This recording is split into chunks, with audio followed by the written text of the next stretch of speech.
తెలుగు వారి number 1 choice Telugu matrimony.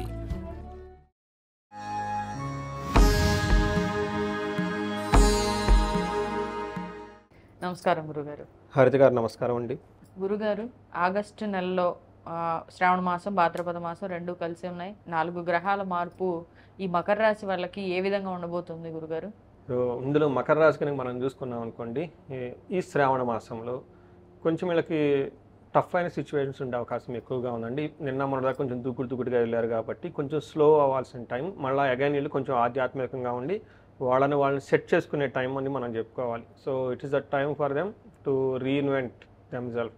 మళ్ళీ ఆధ్యాత్మికంగా ఉండటం, ఎక్కడెక్కడ కనుక లాస్ట్ 5 months 6 months ఎక్కడెక్కడ మిస్ అయ్యి ఉంటే మొత్తం మళ్ళీ రీకనెక్ట్ చేసుకోవటం, ఇంత రీఎస్టాబ్లిష్ చేసుకోవడం, అదే మీద మనసు ఎక్కువ పెడితే చాలా సెకండ్ ఇన్నింగ్స్ అంటే వీళ్ళు దూకుడుగా స్టార్ట్ అయ్యారు కదండి. ఏళ్ళు నడిచిన అయిపోయిన తర్వాత ఒక ఉత్సాహంతో ముందుకు వెళ్ళిపోయారు.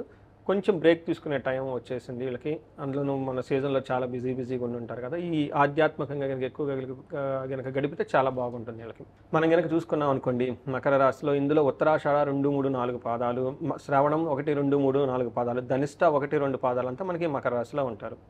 మనం చూసుకున్నాం అనుకోండి, వీళ్ళకి గ్రహ సంచారం కనుక చూసుకుంటే సూర్యుడు 17వ తారీఖున వీళ్ళకి 17 అంటే ఆగస్టు 17వ తారీఖున సింహరాశిలోకి వస్తున్నారు. బుధుడు వచ్చేటప్పటికి వీళ్ళకి కర్కాటక రాశిలో 22వ తారీఖున ఉంటున్నారు. శుక్రుడు వీళ్ళకి వచ్చేటప్పటికి మిథున రాశిలో 26వ తారీఖున మూవ్ అవుతున్నారు, అంటే జూలై 26వ తారీఖున. అగైన్ జూలై 28న మనకి కుజుడు వచ్చేటప్పటికి కన్య రాశిలోకి ప్రవేశించారు. అంటే టోటల్గా వరుసగా మనకి లెఫ్ట్ సైడ్లో ఉంటాయండి. ఏంటి మనకు వచ్చేటప్పటికి మిథున, కర్కాటక, సింహ, కన్య, మనకి కొండలే కనుక చూసుకుంటే రైట్ సైడ్లో వరుసగా వీళ్ళు ఎంటర్ అవుతూ ఉన్నారనమాట. అంటే ఏమవుతుందంటే మకర రాశి వరకు మోర్ ఆర్ లెస్ అందరూ 7th house 8th houseలో ఎక్కువగా ప్లానెట్స్ ఉన్నాయని మనం చెప్పుకోవాలి. ఈ కాంబినేషన్ బట్టి కనుక మనం చూసుకుంటే లఘు గోచారం, సూక్ష్మ గోచారం ప్రకారం కనుక చూసుకుంటే వీళ్ళకి పీడాం, దేహరుజం, విరోధం, విపత్తిం అని చెప్తారు. అంటే పీడం అంటే ఏదో ఒక శారీరకంగా బాధలు వచ్చే అవకాశం ఎక్కువగా ఉంటుంది. కుజుడు వీళ్ళకి 9వ ఇంట్లో ఉండటం వల్ల దేహరుజం అంటే బాడీలో ఏదో ఒక ప్రాబ్లం, మనకేమంటారు ఇండిస్పోజిషన్ అని చెప్తూ ఉంటారు. శరీరం సరిగ్గా సహకరించదు, ఇబ్బందులు పెట్టే పరిస్థితిలో ఉంటారు. బుధుడు వల్ల విరోధం, వీళ్ళ కనుక పని చేస్తే అపోజిషన్, వాళ్ళకి అబ్స్ట్రక్షన్ క్రియేట్ చేసే అవకాశం ఎక్కువగా ఉంటుంది. లాస్ట్లో శుక్రుడు 6వ ఇంట్లో ఉండటం వల్ల స్త్రీల వల్ల, ఓకే, లేడీస్ అయితే జెంట్స్ వల్ల విరోధం, గొడవలు వచ్చే అవకాశం ఎక్కువగా ఉంటుంది. కొంచెం జాగ్రత్తగా ఉండాలి. ఈ మాసంలో వీళ్ళకి పెద్ద గ్రహాలు ఏది కూడా అంత అనుకూలంగా లేదు. ఒక శని ఏమో రెట్రోగేట్ రివర్స్ వెళ్ళిపోతున్నారు. గురువు ఆల్రెడీ 6th హౌస్లో ఉండి వీళ్ళకి అంత అనుకూలించట్లేదు. ఇప్పుడు మూవ్ అయిన 4 గ్రహాలు ఏ గ్రహం కూడా వీళ్ళకి సపోర్ట్ ఇవ్వటం లేదు. అందుకని ఈ టైంలో వీళ్ళు కొంచెం జాగ్రత్తగా ఉండటం ఎంతైనా ముఖ్యం. పర్టికులర్గా సూర్యుడు 8th హౌస్లో ఉండటం వల్ల, 2nd హౌస్లో చూడటం వల్ల ధనానికి ఇబ్బంది పడిపోతుంటారు. ధనాన్ని కోల్పోయే అవకాశం ఎక్కువగా ఉంటుంది. ధనం విషయంలో చాలా 1కి 3 సార్లు ఇది ఖర్చు పెట్టడం అవసరమా, ఇది నిజంగా ఖర్చు పెట్టడం అవసరమా, ఈ టైంకి ధనం తీయటం అసలు అవసరమా, అసలు ధనానికి సంబంధించిన అన్ని పనులు పోన్ చేసుకుంటే ఇంకా బెటర్. నా కనుక చాలా స్ట్రిక్ట్గా ఉండాలి. మనకేం చెప్తారంటే దుర్దోష శత్రు సంవాదో గమనాగమన వ్యధ దుఃఖవాత శృతం చైవ అష్టమస్తే రవి భవేత్ అని చెప్తూ ఉంటారు. ఈ టైంలో దుర్దోష అంటే ఏమవుతుందంటే చెడు పనులు చేయాలని ఆలోచన వచ్చేస్తుంది. అందుకని కొంచెం మైండ్ జాగ్రత్తగా ఉండాలి, ఆధ్యాత్మికంగా ఉండాలి. చూడండి, మనకు వచ్చే ప్రతి ప్రాబ్లము మనం స్వయం కృతాపరాధం, అవర్ ఓన్ మిస్టేకుల ద్వారా అన్ని ప్రాబ్లమ్స్ వచ్చేస్తాయండి. సో గ్రహాలు కూడాను చూస్తూ ఉంటాయి ఇబ్బంది ఏ టైంలో పెడదాము, వీళ్ళు ఎప్పుడైతే గది తప్పుతారో, వీళ్ళు ఎప్పుడైతే దారి తప్పుతారో ఆ టైంలో గ్రహాలు ఎంటర్ అయిపోతాయి.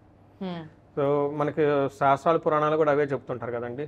పూజ చేస్తున్నంత వరకు ఏమి ఉండవు అనమాట. అందుకని ఈ మంత్లో మకర రాశి వాళ్ళు కొంచెం ఇంటెలిజెన్స్ కాబట్టి ఆధ్యాత్మిక టైం కనుక స్పెండ్ చేస్తే వీటి నుంచి తప్పించుకోవచ్చు. తర్వాత శత్రు సంవాదం, వీళ్ళే పోయి శత్రువులతో గొడవ పెట్టుకుంటారంటే వాళ్ళు రావకర్లా వీళ్ళ మైండ్ డైవర్ట్ అయిపోతుంది. వీళ్ళకి లాస్ట్ 3-4 months కొంచెం ఎనర్జీ ఎక్కువ అయిపోయినాయి కదండి. ఈ టైం పోయి గొడవ పెట్టేసుకుంటారు. ఓవర్ కాన్ఫిడెన్స్, గమన వ్యధ, వృధాగా తిరుగుతూ ఉంటారు. వాటితో పెద్ద లాభం ఏముండదు. అంతేకాకుండా దుఃఖ వార్త శృతం చెవ, దుఃఖం కలిగించే ఒక వార్తను వీళ్ళు వింటారు. కొంచెం జాగ్రత్తగా ఉండాలి.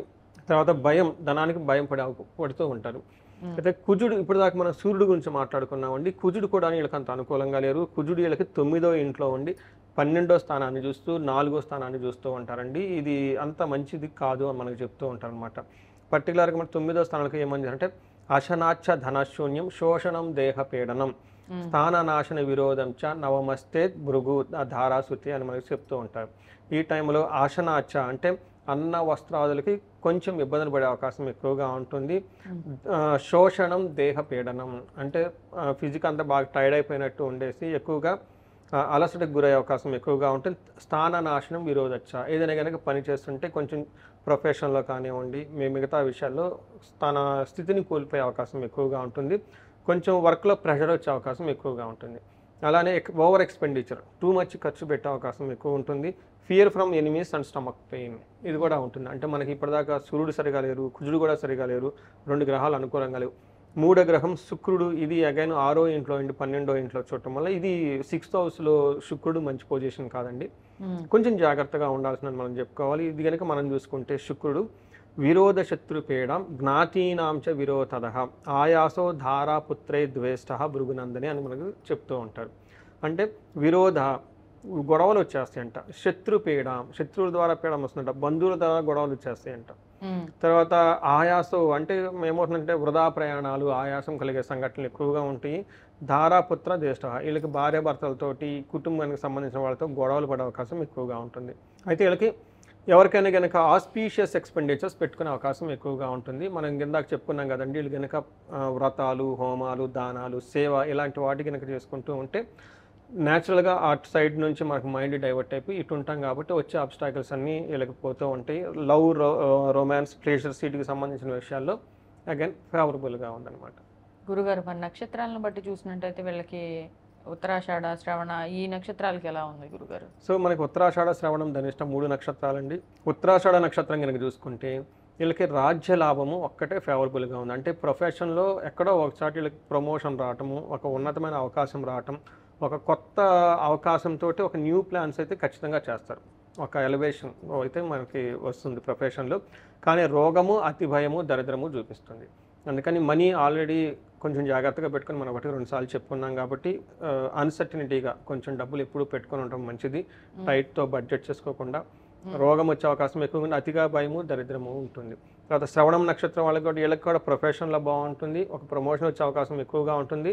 రోగము, అతి భయము, దరిద్రము 2 చూపిస్తూ ఉంటుంది. తర్వాత ధనిష్ట నక్షత్రం వాళ్ళకి, వీళ్ళకి అగైన్ ప్రమోషన్, రాజ్యలాభం చూపిస్తుంది. రోగము, అతి భయము, దరిద్రం కూడా చూపిస్తూ ఉందన్నమాట. సో ఈ మనం గనుక చూసుకుంటే బేసికల్గా అతిగా భయపడటం, దరిద్రము, రోగము చూపిస్తుంది. తర్వాత ఉత్తరాషాఢ నక్షత్రం వాళ్ళకి గాయాలయ్యే అవకాశం ఎక్కువగా ఉంటుంది. శరీరానికి కొంచెం జాగ్రత్తగా ఉండాలి. ఇది కూడా ఆగస్టు 17th నుంచి 30th వరకు కొంచెం జాగ్రత్తగా ఉండాలి. గురుగారు, మరి వీళ్ళకి రోగము, భయము, అతి భయం పోవడానికి వీళ్ళు ఏ పరిహార మార్గాలు చేసుకోవాలి గురుగారు? జనరల్గా వీళ్ళకి మేజర్ ప్లానెట్స్ ఏది వీళ్ళకి సపోర్ట్ ఇచ్చే అవకాశం లేదండి. వీళ్ళు నవగ్రహాలకి చుట్టూ కనుక తిరుగుతూ ఉండి నవగ్రహ స్తోత్రాన్ని పారాయణం చేసుకుంటూ ఉండాలి. దీంతోపాటు మనం ఇప్పటిదాకా ఏం చెప్పుకున్నాం అంటేనండి, మనకి ఆషాఢ మాసం గురించి చెప్పుకున్నాం కాబట్టి శుక్రవారాలు, మంగళగౌరి వ్రతాలు చక్కగా పార్టిసిపేట్ చేయండి. గురుగారు, నవగ్రహ స్తోత్రాల చుట్టూ తిరగడం, నవగ్రహ స్తోత్రాల మీనింగ్ ఏమంటారు అసలు? అంటే ఏమని మనం ప్రార్థిస్తున్నట్టు? అంటే మనకి నవగ్రహ స్తోత్రం ఉంటుందండి, అది మనకి నెట్లో కూడా దొరుకుతూ ఉంటుంది. రవికి, బుధుడికి, గురుడికి, రాహు, కేతువులకి మనము ఏమవుతుందంటే అండి, మన చుట్టూ కాస్మిక్ ఫామ్లో ఉండేసి మనకి డిస్టర్బెన్స్ ప్లానెట్స్ చేస్తూ ఉంటాం కాబట్టి అవి వచ్చే డిస్టర్బ్ నుంచి మనల్ని ప్రొటెక్ట్ చేసుకోవడానికి నవగ్రహ స్తోత్రం కానివ్వండి. ఈ టైంలో మనకి గనక నవగ్రహ హోమం చేసుకున్నా, లేదంటే మనకి జనరల్గా లక్ష్మీ గణపతి విత్ నవగ్రహ హోమం చేసుకుంటూ ఉంటారు. కామన్గా ప్రతి ఒక్కరు చేస్తుంటారు. పెద్ద ఖర్చు కూడా ఏం కాదండి, చాలా సింపుల్గా మనం చేసుకోవచ్చు. నవగ్రహాలు చుట్టూ తిరగచ్చు. తర్వాత ధాన్యాలు ఉంటాయి, ఇవి గనక దానం చేస్తూ ఉంటే చాలా కలిసి వస్తుంది. ఈ టైంలో ఏ తీర్థయాత్రకు వెళ్ళినా కానీ అఫ్కోర్స్ మళ్ళీ ఇంట్లో కనుక చేసుకుంటే కనుక చాలా బాగుంటుంది. ఎక్కువగా ఇంటర్నల్గా ప్రమోట్ చేసుకుంటే చాలా బాగుంటుంది. సో మనకి ముందుగానే తెలుసుకున్నాం కాబట్టి పరిహారాలు చేసుకోవటం, కాన్షియస్గా ఉండటం హెల్త్ విషయంలో, ధనం విషయంలో. రెండోది, ధనానికి చాలామంది మకర రాశి వాళ్ళు ఇబ్బంది పడిపోతున్నారు. అది ఏలినాడ్సిలో వాళ్ళు అప్పులు చేయటం అయితేనేమి, ఏదైతేమి వీళ్ళు కుబేర పాశుపత అభిషేకం చేయించుకోవటం, తర్వాత మహాలక్ష్మి విశేష హోమం ఈ టైంలో చేయించుకుంటే చాలా చాలా బాగా కలిసి వస్తుంది. అది మేము సామూహికంగా ఒకటి అరేంజ్ చేస్తున్నాం కాబట్టి ఎవరైనా డౌట్స్ ఉంటే మనకు కనెక్ట్ అయితే హెల్ప్ చేయొచ్చు. వీటన్నిటికంటే ముఖ్యంగా మనం మహాలక్ష్మి రహస్యాలు, ఓకే, మనకు మహాలక్ష్మి కటాక్షం ఉండాలంటే అమ్మవారికి సంబంధించిన మనకు వేదాలలోనూ, పురాణాల్లోనూ, తాంత్రిక శాస్త్రాల్లో చాలా రహస్యాలు చెప్పారు. అవి కనుక మనం తెలుసుకొని పాటిస్తూ ఉంటే మహాలక్ష్మి అమ్మవారి యొక్క కృప మన మీద ఎప్పుడూ ఉంటుంది. మన చుట్టూ ఎంతో వైభవం, ఐశ్వర్యం ఉంటే అవకాశం ఉంది కాబట్టి ఇది కూడా ప్లాన్ చేసాం. చక్కగా దాన్ని కూడా ప్రతి ఒక్కరు సద్వినియోగం చేసుకోవాలని చెప్పేసి మనం కోరుకుందామండి. సో చూసారు కదండి, ఆగస్టు నెలలో మకర రాశి వాళ్ళకి అంత అనుకూలంగా ఉండదు అని చెప్పి గురువుగారు చెప్తూ ఉన్నారు. అయితే ఎవరికైతే అనుకూలత అంతగా లేదనిపిస్తుందో మీ జన్మజాతకం కూడా ఒకసారి చూపించుకోండి. అయితే ఎవరికైతే సమస్య తీవ్రత ఎక్కువగా అనిపిస్తుందో గురుగారు చెప్పినటువంటి హోమాలు చేయించుకున్నా మీకు మంచి ఫలితం ఉంటుంది. ఒకవేళ దాని డీటెయిల్స్ కావాలంటే కనుక స్క్రీన్ మీద స్క్రోల్ అవుతున్న నెంబర్కి కాల్ చేయండి. అలాగే ఎవరికైతే మనీకి సంబంధించిన సమస్యలు ఉన్నాయో గురుగారు కండక్ట్ చేసిన 25 timeless money principles Vedic scriptures నుంచి సొల్యూషన్స్ అనేవి ఇస్తున్నారు, మనీకి సంబంధించిన సొల్యూషన్స్. సో ఎవరికైతే దీని గురించి తెలుసుకోవాలని ఉంటుందో వాళ్ళు ఖచ్చితంగా ఈ వర్క్షాప్కి అటెండ్ అవ్వండి. Thank you. నమస్కారం అండి.